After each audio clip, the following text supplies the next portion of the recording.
In the previous class, we had started the topic of forced vibration due to excitation of support. Now, in this, what we are basically allowing in the system is that we are allowing the support to move. The support is not fixed now, it can have up and down harmonic motion.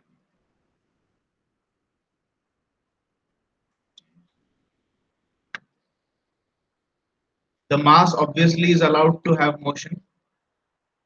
So, we were interested in knowing what would happen to the mass if I give a harmonic excitation y to the support. Now all parameters of y are known, and since it is harmonic, y is given by y naught sine omega t.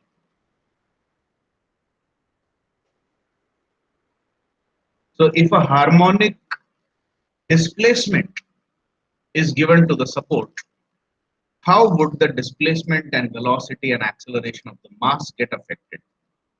How much vibration or displacement is transmitted to the mass when displacement is given to the support? So these were the things that we were investigating. So we had decided that in any case, we are going to have relative motion between mass and support. So we are going to consider the absolute motion of mass separately, which we did, and we derived an expression.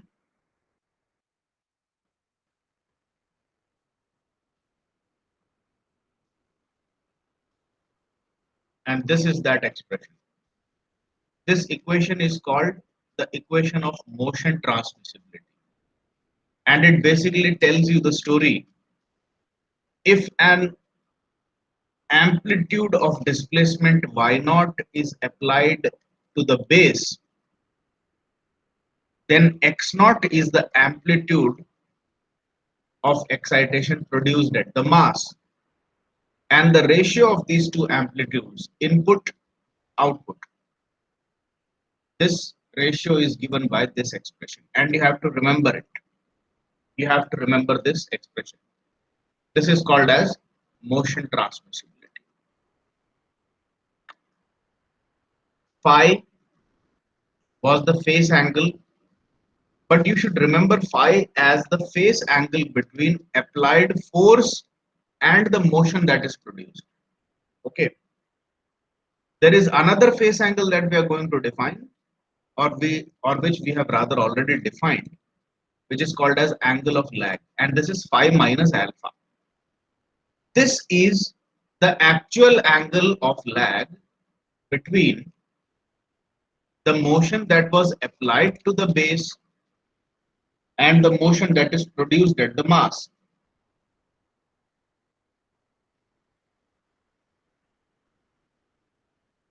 See, the concept of this phase angle is like this. As soon as you start shaking this support or base with displacement y, the mass is not immediately going to start along with it. That will only happen if you have a rigid connection between mass and y.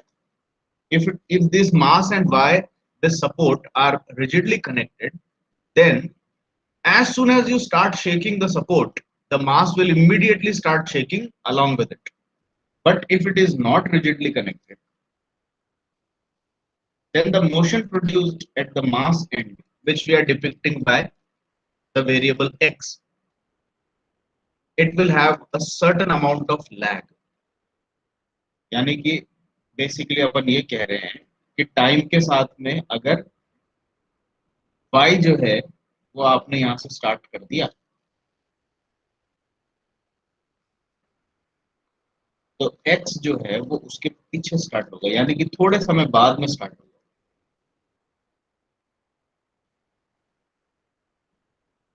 It will be like this.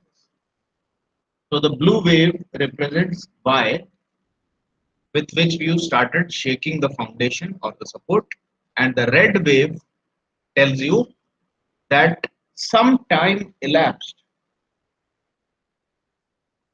before the mass m started to shake. Now this is represented by, now instead of time, if you take omega t, the phase angle here, then you will get this as phi minus alpha. This is the phase angle, phi minus alpha. So you have to remember this expression for phi, expression for alpha, and the expression for motion transmissibility.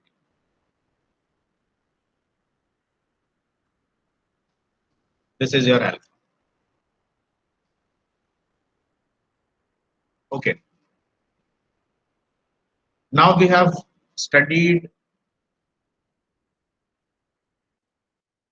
absolute motion of the mass, and today we are going to cover relative motion of mass.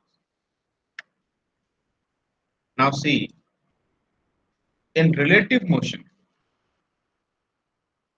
what we are going to do is, we are not going to do something special here. We are simply going to introduce a new variable z, which is the relative displacement.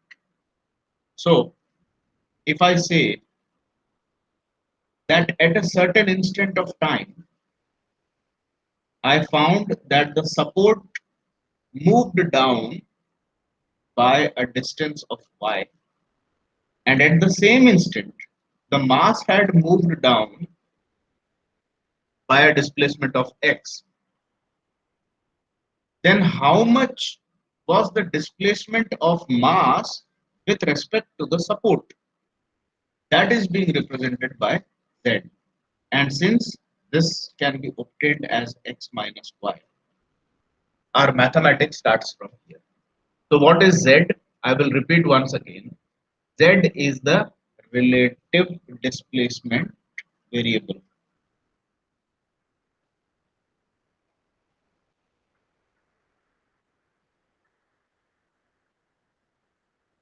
Okay. Z is the relative displacement, and therefore it is obtained as x minus y. And it tells you how much was the displacement of mass when viewed from the perspective of the support.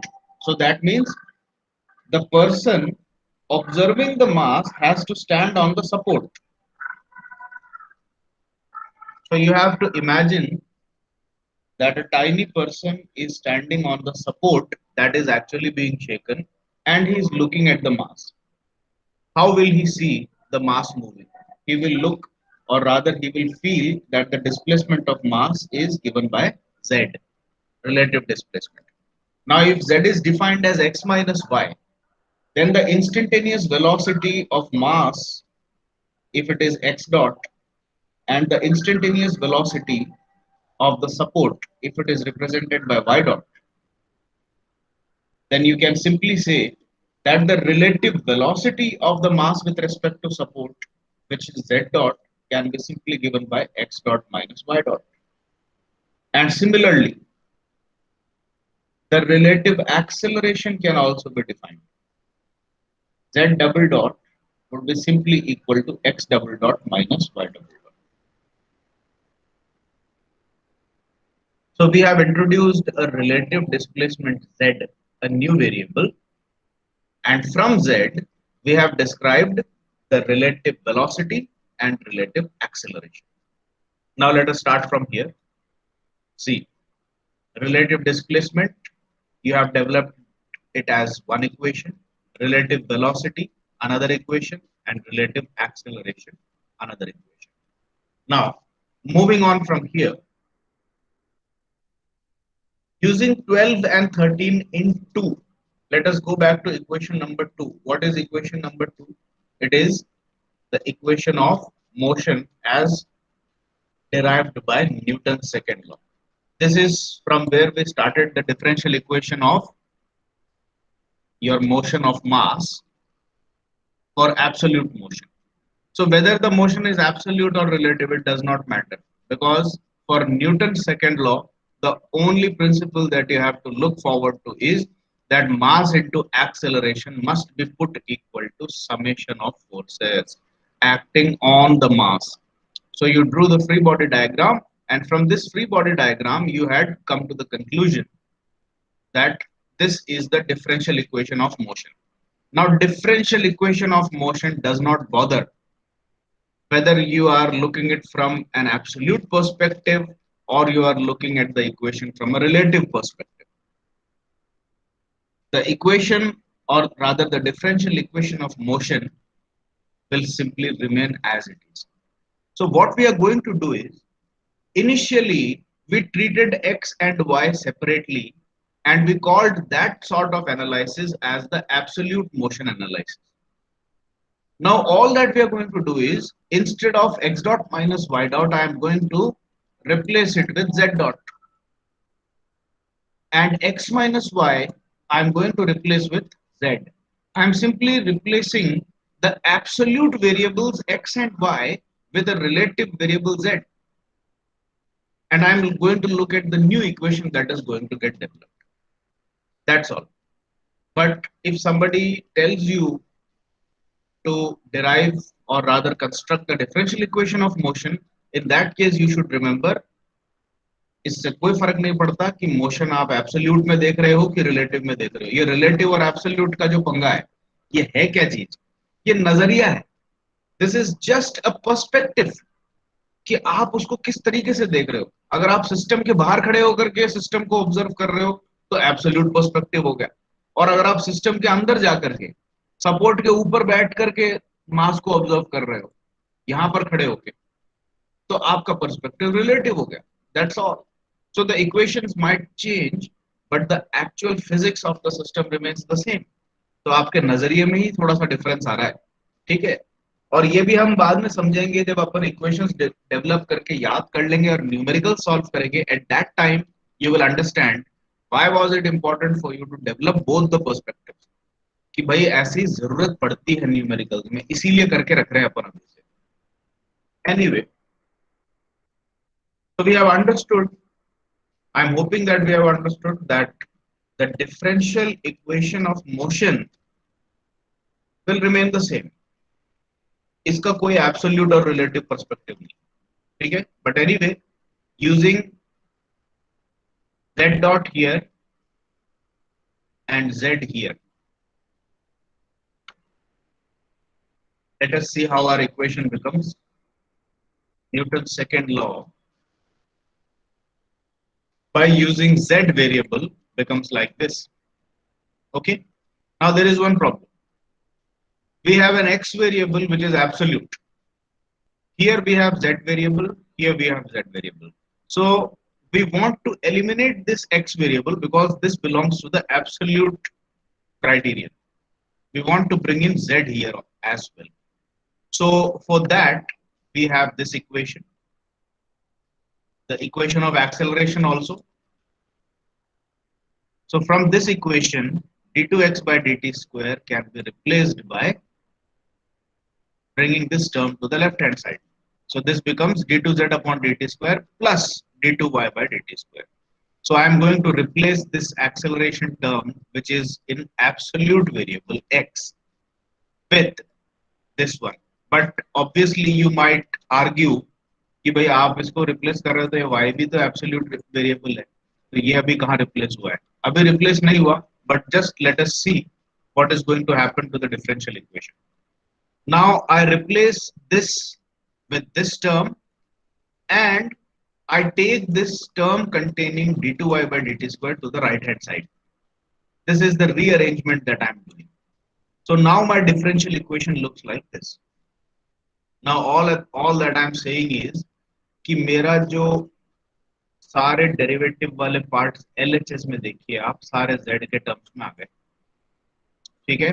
So now the differential equation is actually in terms of relative variable z, and there is a right hand side in which d2y by dt square is there, which is an absolute variable. So I am having a little trouble or little problem here क्योंकि ये absolute में है, relative variable में नहीं है. कोई दिक्कत नहीं है. आप तो बस ये देखो कि d2y by dt square को किसी expression से replace कर सकते हैं क्या.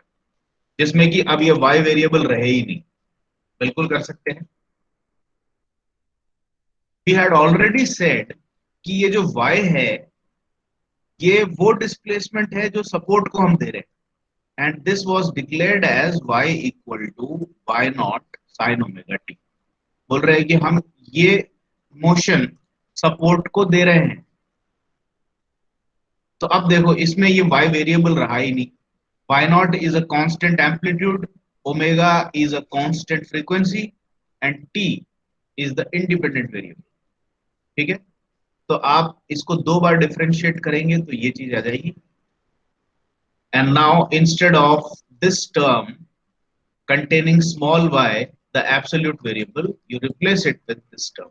And now you have the same differential equation of motion. Please remember, हमने इसमें z वगैरह रिप्लेस करके थोड़ी सी मैथमेटिकल टिंकरिंग की है, but eventually this equation is the same differential equation as represented by equation number 2. ये जो डिफरेंशियल इक्वेशन एब्सोल्यूट वेरिएबल्स में थी, ये वही डिफरेंशियल इक्वेशन है नीचे जो अपन देख रहे हैं।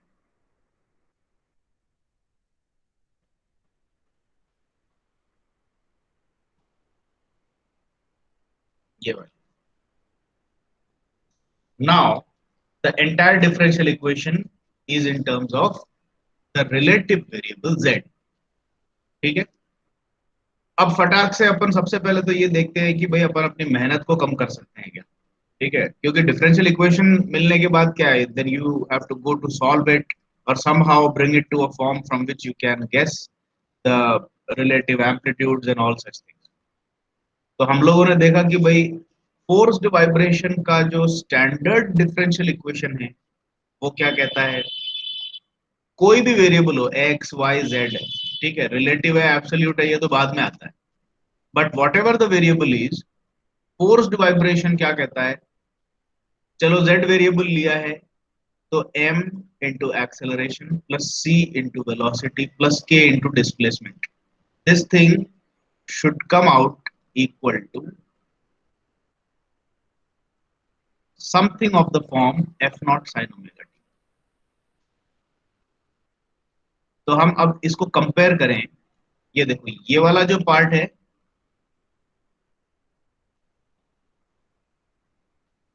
ये तो स्टैंडर्ड फोर्स्ड वाइब्रेशन की इक्वेशन है, और अगर ये F naught sine omega T की जगह पे M Y naught omega square sine omega T ले लें, तो ये आपके रिलेटिव वेलोसिटी को लेते हुए या रिलेटिव मोशन को लेते हुए आपके मोशन ऑफ सपोर्ट की equation. So since they are having almost the same format, we deduce from this कि ये M Y naught omega square जो साइन ओमेगा टी से पहले वाली टर्म है ये एफ नॉट है हमारा। So this is what we are declaring by comparison with the standard differential equation of forced vibration. We deduce that F naught must be equal to m y naught omega square.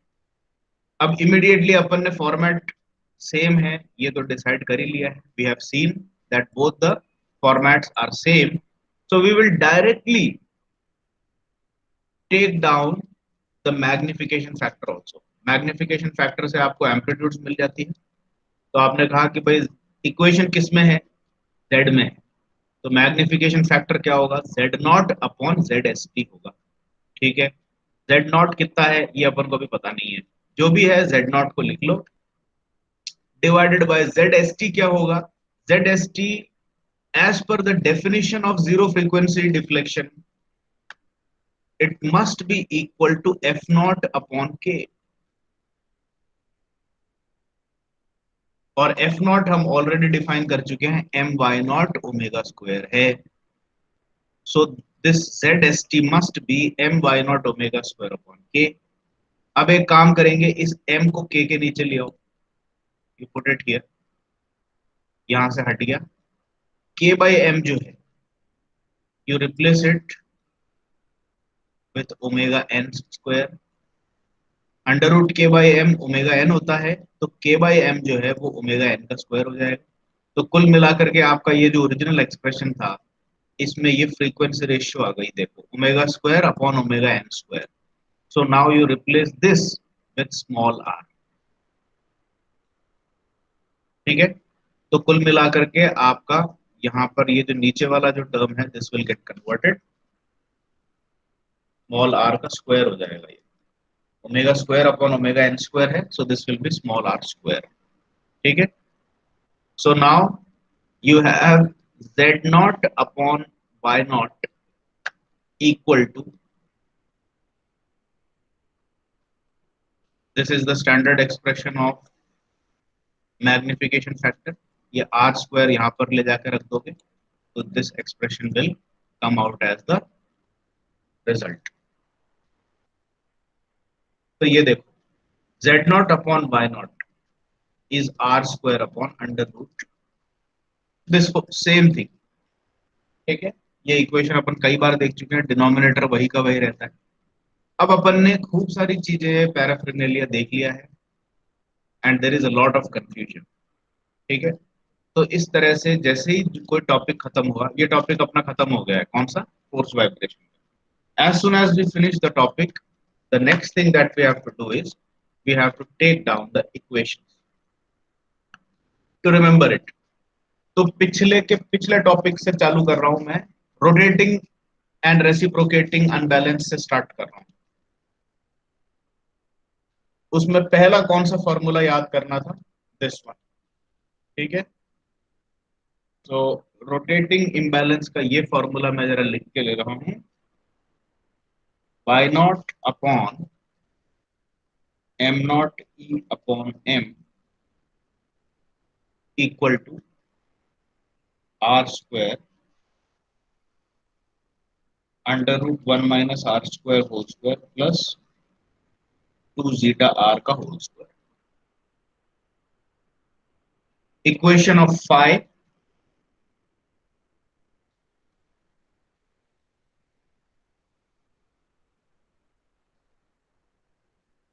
tan inverse of 2 zeta r upon 1 minus r square. Another equation for you to remember. For reciprocating imbalance also, the above formulae are valid. ठीक है, ये तो अपने magnification factor के curves वगैरह हो गए. Coming to the next topic, forced vibration due to excitation of support. उसमें अपन ने दो एनालिसिस निकाले हैं, absolute motion and relative motion. Considering absolute motion, the first equation that we need to remember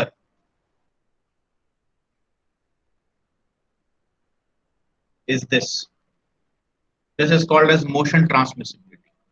So let me take it down.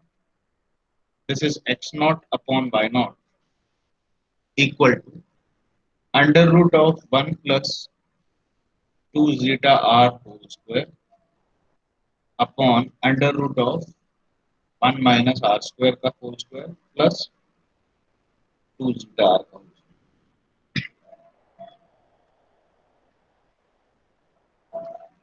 Equation for phi remains the same. ये phi का equation वही का वही है जो कि अपने रोटेटिंग इम्बैलेंस के लिए निकाला गया था, सेम है. And then there is an equation of phase lag, angle of lag between motion of support and motion of mass. इसको अलग से लिख के ले लेना पड़ेगा.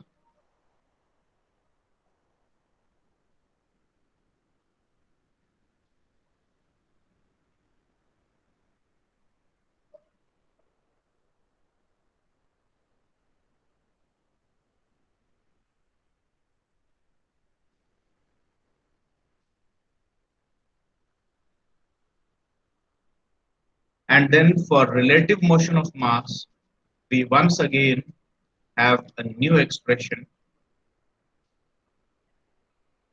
z naught upon y naught. एक तरह से ये कह सकते हैं z naught upon y naught क्या है. This is also the equation of motion transmissibility, but in terms of relative motion. Y naught क्या चीज है, always remember y naught is the input given to the support and z naught is the relative output. So this is once again r square upon under root 1 minus r square का whole square plus 2 zeta r का whole square. Okay, I have written down phi remains the same, so I am not going to repeat it. Okay, now have a look at the collection of equations that I have made here. दो topic के total equation सिर्फ इतने से हैं अपने, एक दो तीन चार पांच, ये पांच इक्वेशन मैंने दो टॉपिक्स में से निकाले हैं. कौन कौन से टॉपिक्स हैं? Rotary imbalance and support motion. ठीक है, so let us see what these are. This equation is for rotating and reciprocating imbalance.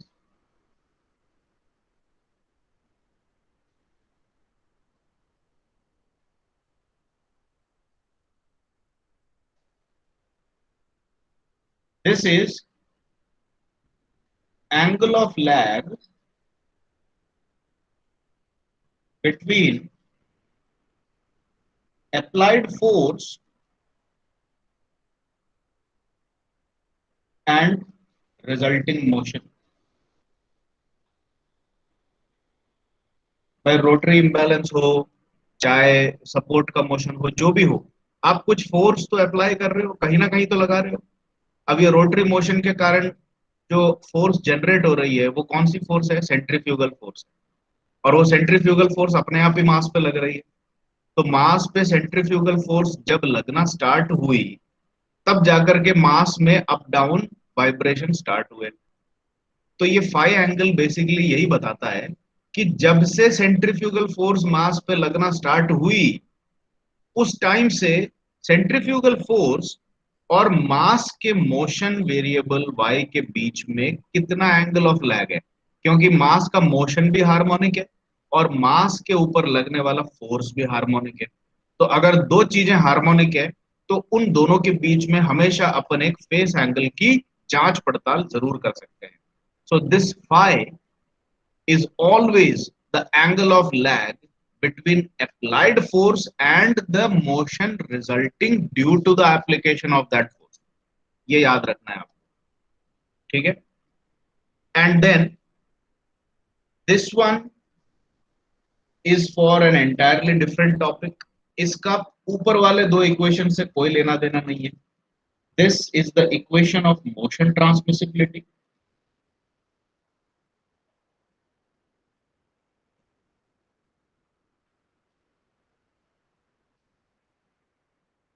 और ये बेसिकली क्या बताता है? इस इक्वेशन में कहानी चेंज हो गई है. अब यहाँ पर रोटरी इम्बैलेंस कुछ भी नहीं है. यहाँ पर ये बोल रहा है कि मैं तो सपोर्ट को ही शेक कर रहा हूँ, और सपोर्ट को शेक करने के लिए मैंने सपोर्ट को y0 मीटर्स का एम्पलीट्यूड दिया.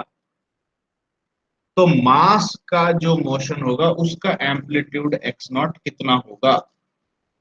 इस क्वेश्चन का आंसर देता है मोशन ट्रांसमिसिबिलिटी की इक्वेशन.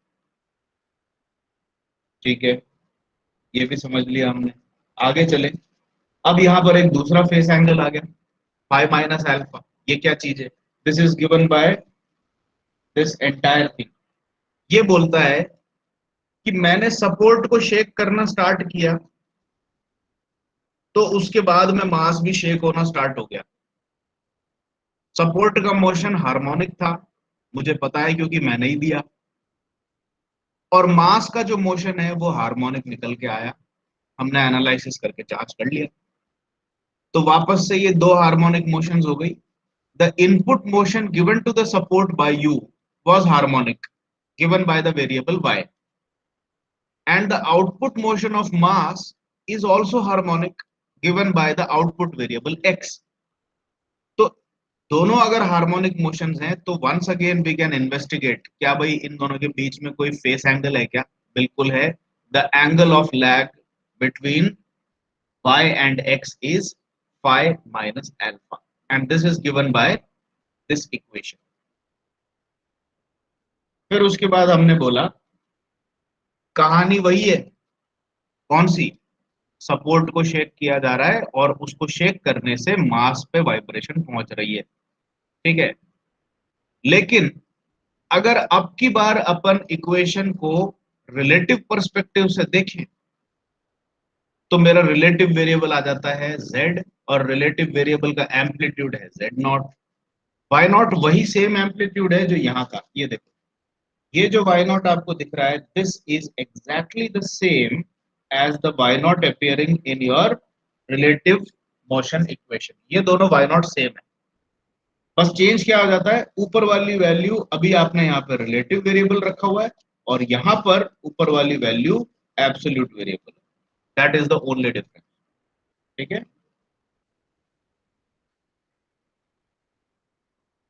अब इक्वेशंस की जांच पड़ताल करते हैं एक बार। ये सारी इक्वेशंस तो आपको याद करनी है, but if you have a closure look at the equations you will see कि आप एक ही टाइप की इक्वेशन अलग अलग चीजों के लिए बार बार ऑलमोस्ट रिपीट हो रही है।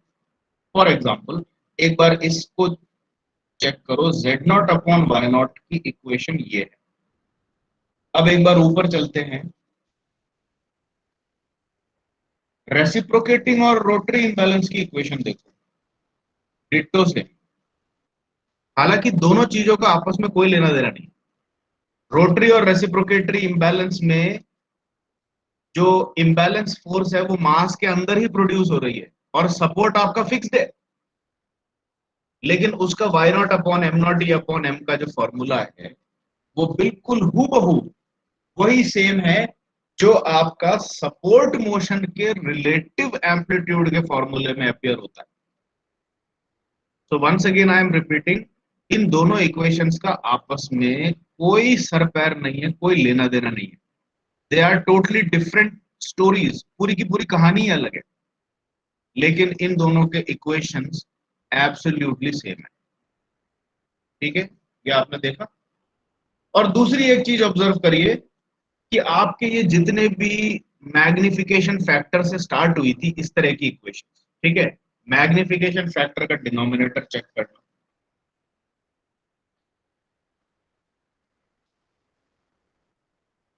रोटेटिंग एंड रेसिप्रोकेटरी इंबैलेंस का डिनोमिनेटर चेक करना, मोशन ट्रांसमिसिबिलिटी का डिनोमिनेटर चेक करना, रिलेटिव मोशन ट्रांसमिसिबिलिटी की डिनोमिनेटर को चेक करना, they are all the same. जब से मैग्निफिकेशन फैक्टर का इस टाइप का एक फॉर्मूला याद किया है, तब से लेकर के जितने भी ये जो रेशियोज आप बना रहे हो, एक ratio Z naught by Y naught बनाया, एक ratio X naught by Y naught बनाया, एक रेशियो रोटरी इम्बैलेंस के लिए बनाया, और एक रेशियो आपका जस्ट जनरल जो है मैग्निफिकेशन फैक्टर जो जिसको कह रहे हो वो क्या था आपका, Y naught upon Y S, ये रेशियो था, and this was given by 1 upon under root of 1 minus R square whole square plus 2 zeta R whole square. जब से ये मैग्निफिकेशन फैक्टर का फॉर्मूला इंट्रोड्यूस हुआ है, तब से लेकर के ये चीज ध्यान दें कि ये जो डिनोमिनेटर है वो वही का वही है, टस से मस नहीं हुआ है, और उसके जैसे मिलते जुलते खूब सारे फॉर्मूले बना लिए हमने। ये देखिए, same denominator, same denominator, same denominator. तो ऐसे दो तीन चीजें, एक आपने देखा कि अगर आप नोट्स में और किताबों में फॉर्मूले जहां है वहीं पे उसको पड़े रहने दे और रट लें, तो इस तरह की टिप्स एंड ट्रिक्स आपको कभी भी पकड़ में नहीं आएगी। तो अपन ने किया क्या है, जो भी अवेलेबल फॉर्मूले थे उनको एक बार एक जगह पे लिख के रख लिया, और उससे देखो इसको याद करने में कितनी सहूलियत हो गई। इन सब की सिमिलैरिटीज दिख गई, इन सब के अंदर कितना रिपीटिशन आ रहा है बार बार, ये चीज समझ में आ गया, और उससे अब आपको याद करने में आसानी हो जाएगी, और एक जगह पर है तो बार बार रिवाइज करना भी आसान है। So once again I am urging to students who are taking your education seriously, क्योंकि it's a very sad fact, I still know, कुछ लड़कों के नाम बुलाता हूँ वो तो टोटली फिजिकली इमोशनली पूरे क्लास से डिस्कनेक्टेड है। There are a lot of students like this, यहाँ पर फिजिकली प्रेजेंस तो है उनकी, but they are not mentally present here, phone on करके छोड़ दिया है। बट ठीक है, इसके पीछे अब ज्यादा मैं किसी को पकड़ करके जबरदस्ती करने नहीं जाता हूँ। Your choice, your grown up people. एक लेवल तक मैं जबरदस्ती करता हूँ to be fair in your assessment. जैसे आपके सबमिशन की डेट्स से लेकर के सबमिशन की गाइडलाइंस को लेकर के, इन सब चीजों को लेकर के I I take a little bit seriousness on that. But apart from that, जिसको पढ़ाई नहीं करनी है, it's your personal choice, but it's a very bad choice nevertheless. Anyway, तो जो सीरियसली अपनी एजुकेशन को ले रहे हैं, मैं उनसे वापस से ये अर्ज करूंगा कि आप लोग फॉर्मूले के लिए एक अलग से छोटी बुकलेट जरूर बनाएं।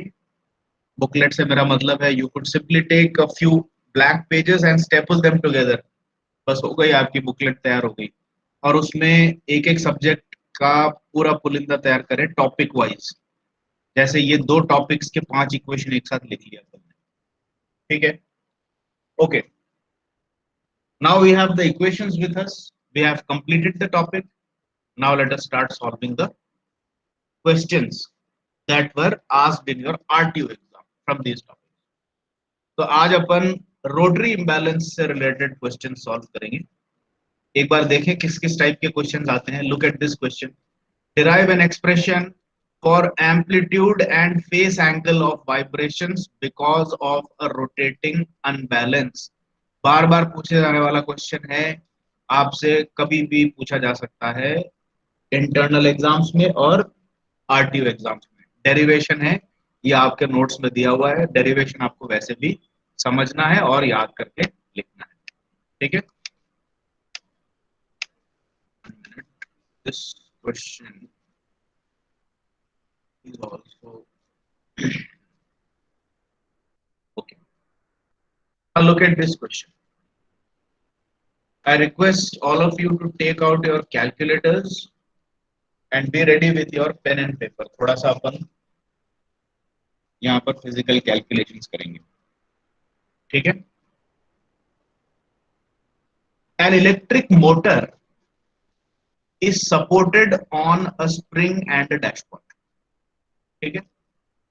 तो बेसिकली ये जो क्वेश्चन है, जैसे ही आपने ये पढ़ा मोटर है, तो मोटर के अंदर तो रोटेटिंग पार्ट्स होते ही हैं, रेसिप्रोकेटिंग पार्ट्स नहीं होते हैं मोटर के अंदर, रोटेटिंग पार्ट्स होते हैं, ठीक है? तो the rotary part motor can be simply put like this.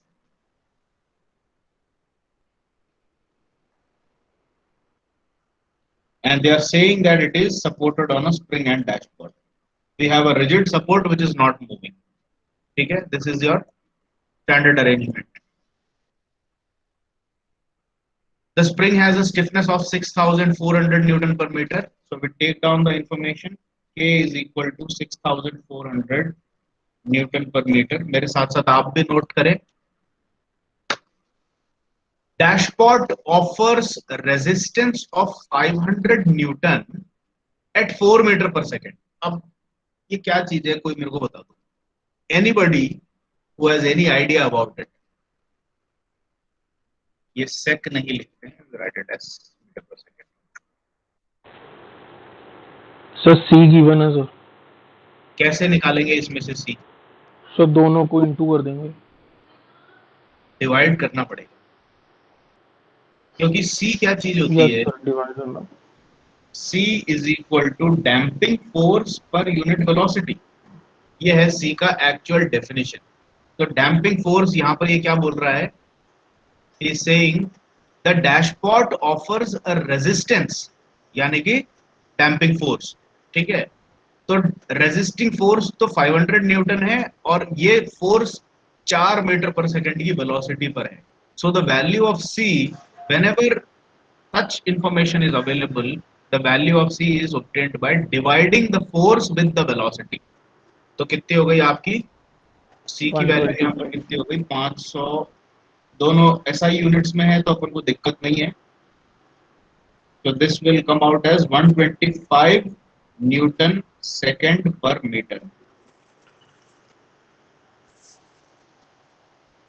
ठीक है? C की वैल्यू हमने नोट कर ली है। आगे चलें। The unbalanced mass of 0.5 kg rotates at 5 centimeter radius and the total mass of vibratory system is 20 kg. The motor runs at 400 rpm. खूब सारी इंफॉर्मेशन आ गई, ठीक है? तो सबसे पहले तो अपन अब इन चीजों को कैसे कैसे नोट करें, इससे पहले ये जरूरी है आइडेंटिफाई करो कि ये क्वेश्चन कौन से पार्ट में से आया है। सीधे सीधे पता लग रहा है अनबैलेंस्ड मास रोटेट कर रहा है, इलेक्ट्रिक मोटर है, फिगर भी देख लिया अपन ने कैसे इसको रखा अपन ने। ठीक है, तो ये कौन से क्वेश्चन के कौन से सिलेबस के पार्ट में से आया है? This is rotating unbalance.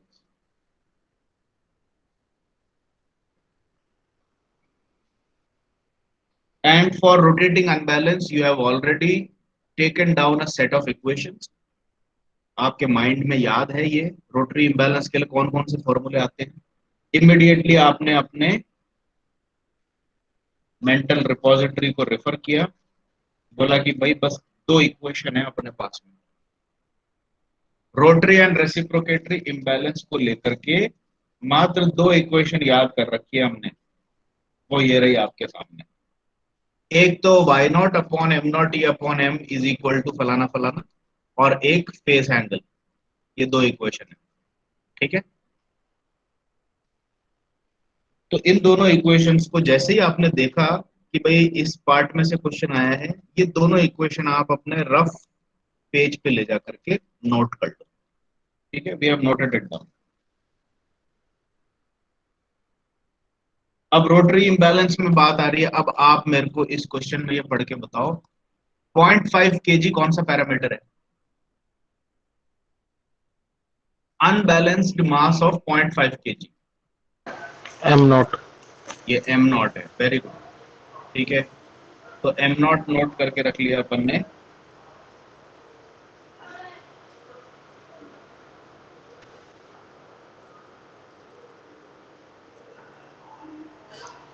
It rotates at 5 centimetre radius. ये 5 सेंटीमीटर क्या है? E. It is e. Unbalance mass, देखिए रोटरी पार्ट्स में अनबैलेंस मास एक एम नॉट के तौर पे एक्सेंट्रिक डिस्टेंस ई पे मौजूद होता है। सो वी नो कि अगर अनबैलेंस मास के रोटेशन की डिस्टेंस दे रखी है तो वो ये ई दे रखी होगी, and that is 5 centimetre. 5 centimetre का मतलब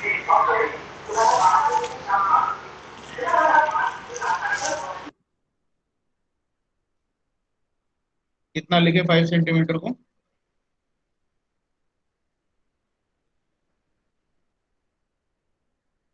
एसआई यूनिट्स में लेंगे अपन। ठीक है, okay, this is the information now. और कोई चीज? The motor is running at 400 RPM. RPM किसी भी रोटरी पार्ट का अगर दिया जाता है तो उससे अपन ओमेगा निकाल सकते हैं। ठीक है, so anybody please tell me, if the speed of rotation is 400 RPM, इससे मैं ओमेगा कैसे निकाल सकता सो 2 पाई बाय 60 से इंटू कर सकते। हूँ? Very good. It is given by 2 pi N by 60। जल्दी से जरा कैलकुलेट करके मेरे को बताएं कि ओमेगा कितना आ रहा है।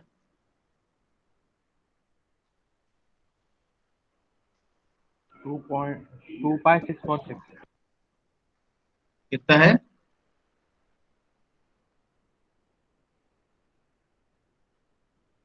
ओमेगा बताइए। 41.89 रेडियन पर सेकंड। ओके, 41.89 रेडियंस पर सेकेंड। ये हो गई अपनी इंफॉर्मेशन। तो जितनी भी इंफॉर्मेशन थी, it is always a good practice to jot it down under a simple heading of given data. आपको आपके आरटीयू के पेपर में जैसे अटेम्प्ट करना है ना, वही फॉर्मेट में मैं आपको दिखा रहा हूँ। This is exactly how you have to write your answers in your examination also. ठीक है, ओके, अब ये देखें क्या पूछ रहा है अपन से। Find the damping factor. Damping factor का क्या है पैरामीटर? डैम्पिंग फैक्टर किस चीज से जाना, कौन से पैरामीटर से रिप्रेजेंट करते हैं अपन? जीटा। जीटा। जीटा का फॉर्मूला बताइए। C upon c c. P by c c. C दे रखा है क्या? Yes sir. Yes, c is known 125। So 125 by c c. C c क्या है? सीसी का कोई फॉर्मूला याद है? 2 into root of km. अब देखो के और एम दे रखा है क्या? के तो दे रखा है, एम का डेटा शायद अपन से छूट गया यहाँ पे। Yes, total mass of vibratory system is 20 kg, so M is also given.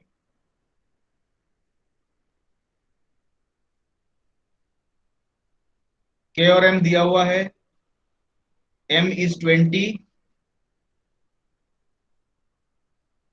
And K is 6400। जल्दी से जीटा की वैल्यू निकाल के बताइए कितना आ रहा है।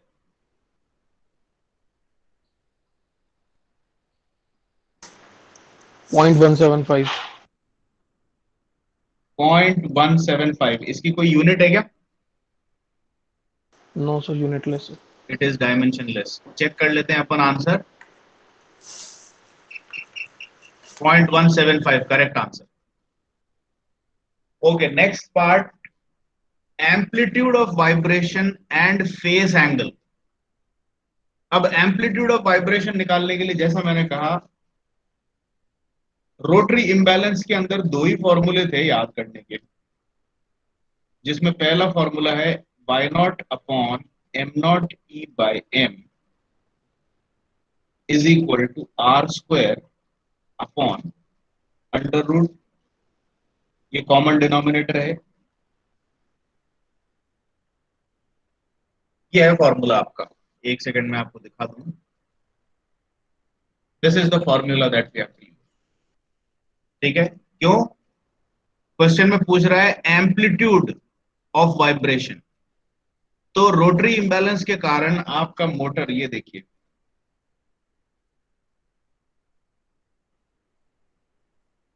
आपका मोटर रोटरी इंबैलेंस के कारण अप डाउन जंपिंग करना स्टार्ट कर देगा। और इस अप डाउन जंप का जो एम्पलीट्यूड है, यानी कि मैक्सिमम अपने इक्विलिब्रियम या मीन पोजीशन से ये कितना ऊपर या कितना नीचे जा रहा है, वो वाई नॉट है। This is called as the amplitude of vibration. और वाई नॉट कौन सी इक्वेशन में मिलती है? इस वाले इक्वेशन में मिलेगी। तो अपन को बाकी सारी चीजें पता होनी चाहिए। थीटा आपने अभी अभी पता कर लिया है। ठीक है, एम नॉट गिवन है, ई गिवन है, एम गिवन है। आर क्या चीज है? Omega upon omega n. It is omega upon omega N. Omega अभी अभी आपने गिवन डेटा में से निकाल लिया। ठीक है, और ओमेगा एन कैसे निकलेगा? Root of km. K by m. अब आपको के भी गिवन है, एम भी गिवन है, ओमेगा गिवन है, जीटा गिवन है। सारी चीजें जल्दी से इनपुट कीजिए और वाई नॉट की वैल्यू कैलकुलेट करके बताइए।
So 1.5 mm. 1.5 mm।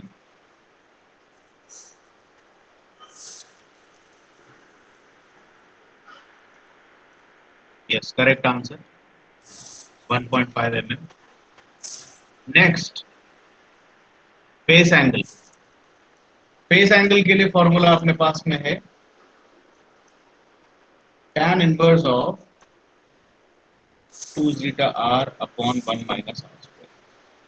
Simple substitution है, जीटा पता है आपको,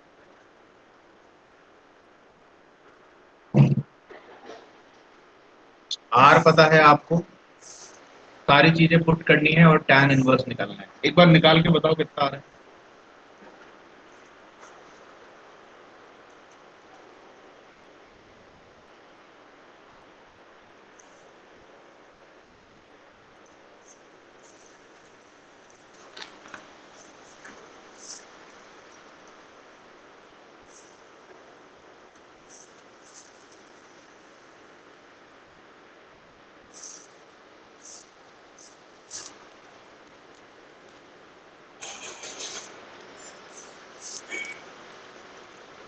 value of five,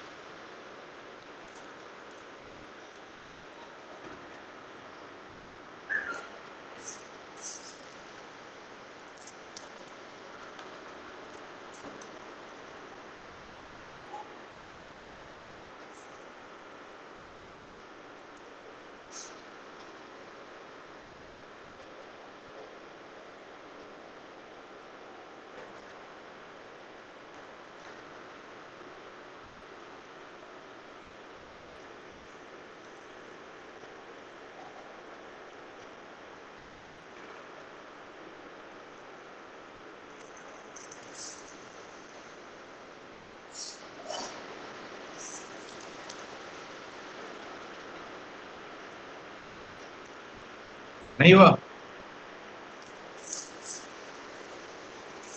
sir 350 degree. 350 degrees, sir -10 आ रहा है मतलब कैलकुलेशन से। Minus 10 degree. अब देखो, yes sir. This is something that needs explanation here. ठीक है, फाई की वैल्यू नेगेटिव नहीं हो सकती। क्यों नहीं हो सकती? क्योंकि बेसिकली आप ये कह रहे हो कि मैंने फोर्स लगाया am not E omega square sine omega T का। ठीक है, ये मेरा फोर्सिंग फंक्शन है और मेरा जो मोशन प्रोड्यूस हो रहा है वाई, वो फोर्स के बाद प्रोड्यूस हो रहा है। और फाई जो है, ये फोर्स और वाई के बीच में फेस एंगल है। और अगर फाई की वैल्यू नेगेटिव आती है तो इनएडवर्टेंटली या फिर इनडायरेक्टली मैं ये कह रहा हूं कि मेरा फोर्स डिस्प्लेसमेंट से लैग कर रहा है।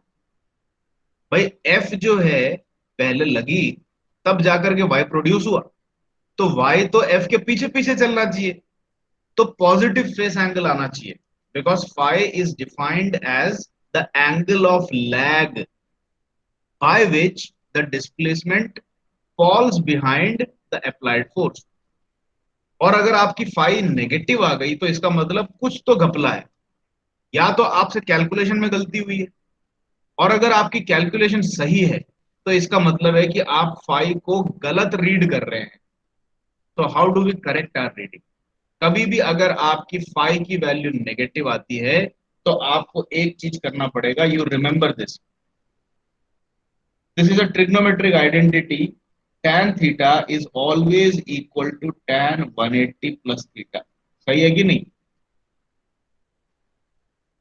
क्वाड्रेंट वाइज जो डिस्ट्रीब्यूशन होता है आपका, यहां पर all trigonometric identities are positive. यहां पर साइन इज पॉजिटिव, यहां पर tan इज पॉजिटिव, यहां पे cos इज पॉजिटिव। ये याद है कि नहीं आपको? ठीक है, तो अगर आपका कोई भी थीटा एंगल है which is generally taken counter clockwise from the positive x direction, तो इसमें अगर मैं 180 ऐड कर दूं तो मेरा एंगल थर्ड क्वाड्रेंट में पहुंच जाएगा और यहां पर tan पॉजिटिव है। So from this we know that tan theta will always be equal to tan of 180 plus theta. तो अब अपन की रिक्वायरमेंट क्या है? अपन बस फाई को नेगेटिव नहीं लेना चाहते, क्योंकि नेगेटिव हो ही नहीं सकता फाई। ठीक है, क्योंकि आप फोर्स लगा के डिस्प्लेसमेंट प्रोड्यूस कर रहे हो। अगर फाई नेगेटिव आ गया तो बेसिकली आप ये कह रहे हो कि मेरा डिस्प्लेसमेंट पहले ही पैदा हो गया, फोर्स बाद में लगा रहा हूं। This is impossible. ठीक है, तो इसीलिए आपका ये जो -10 डिग्रीज आया है, you have to add 180 to it to get the correct value of phi. तो आप लिखोगे फाई इक्वल टू 180 प्लस -10, तो ये कितना हो गया? 170 degrees. This is the correct answer. Let us check. -10.37 कुछ था क्या? Yes, sir. तो this is the correct answer, 169.63 degrees. ठीक है, फिर क्या बोलता है? Resonant speed and resonant amplitude, ये क्या चीज है? रेजोनेंट स्पीड का क्या मतलब है?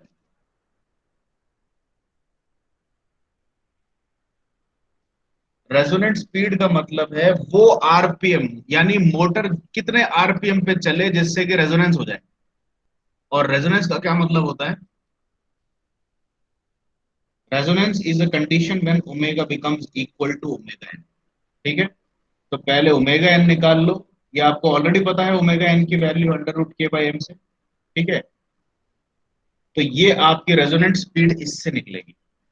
अब ओमेगा एन को आरपीएम में कैसे कन्वर्ट करोगे?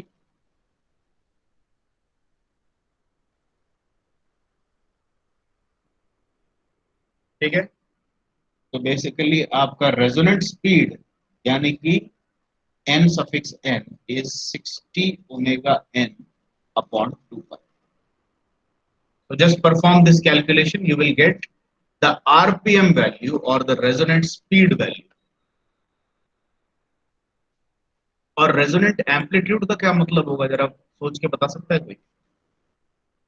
आपने एम्पलीट्यूड ऑफ वाइब्रेशन तो निकाल ही लिया, अब ये रेजोनेंट एम्पलीट्यूड का क्या मतलब है? सर एम्पलीट्यूड जब R इक्वल्स टू 1 हो जाएगा। Yes, very good. एम्पलीट्यूड का फॉर्मूला ये है आपका, ये वाला। इसमें अगर R की वैल्यू 1 डाल दूं तो देखो क्या होगा, ये 1 बन जाएगा, यहाँ पे 1 - 1 आ जाएगा, ये पूरा टर्म 0 हो गया, और यहाँ पर 2 जीटा R जो बैठा है, ये चीज R को 1 रखूंगा तो 4 जीटा स्क्वायर आ जाएगा, और अंडर रूट के बाद वापस से 2 जीटा हो जाएगा। So basically I get this.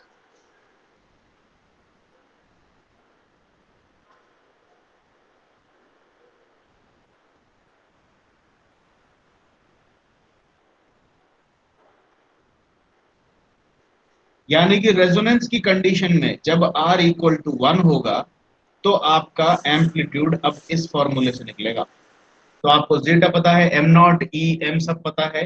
So you recalculate the value of Y nought at resonance, that is simply by putting this expression equal to 1/2 zeta. तो इससे वाई नॉट आ जाएगा आपके पास में।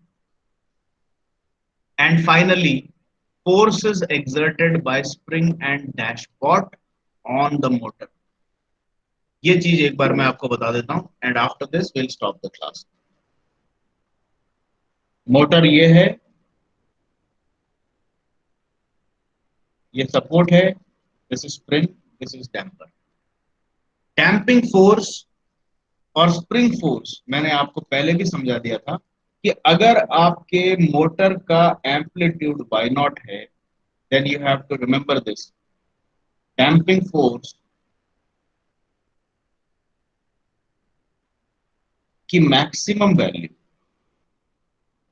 बट डैम्पिंग फोर्स तो वेरिएबल है क्योंकि ये साइनोसॉइडल है, तो ये टाइम के साथ चेंज होती रहती है।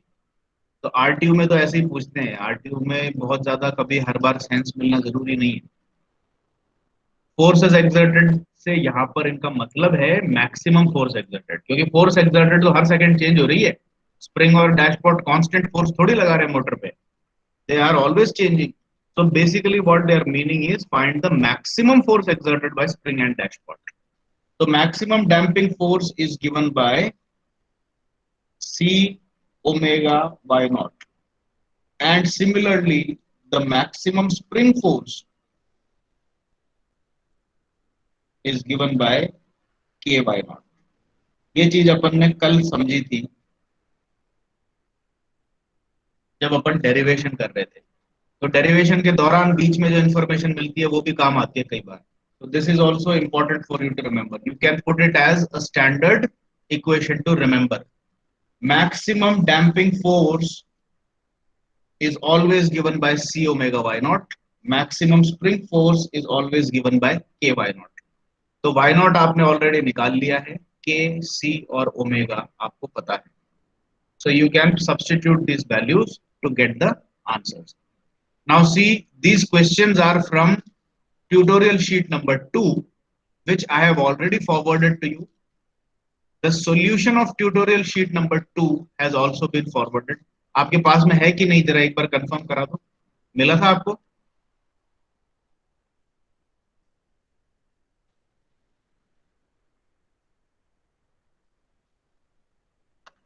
आप एक काम कीजिए, आज आपका होमवर्क ये है. Please note down the questions. 5 question number 5 तो अपन ने कर लिया. Question number 6, question number 7, question number 9. 6, 7, 9 from tutorial sheet number 2. This you have to try yourself. और इसके सॉल्यूशन मैंने ऑलरेडी सॉल्यूशन शीट में दे रखा है. अगर आप अपने आंसर्स चेक करना चाहें तो इसमें डायरेक्टली चेक कर सकते हैं. ठीक है. और अगर कोई इसको सॉल्व नहीं करना चाहता तो कम से कम सिर्फ 2 मिनट लगेगा क्वेश्चन नंबर 6, 7 और 9 को कैसे सॉल्व किया है, कम से कम सॉल्यूशन में डायरेक्टली जाकर के देख लो. इतना तो कर ही सकते हो. ठीक है. फॉर्मूले कैसे लगाए हैं, कैसे लिखना है, ये सारी चीजें मैंने यहाँ पर ऑलरेडी हाथ से लिख करके आपको दे दिया. So please note down these question 6, 7, 9 tutorial sheet number 2. इसको रेफर जरूर करें. ठीक है. Now please stay with me, I will take your attendance.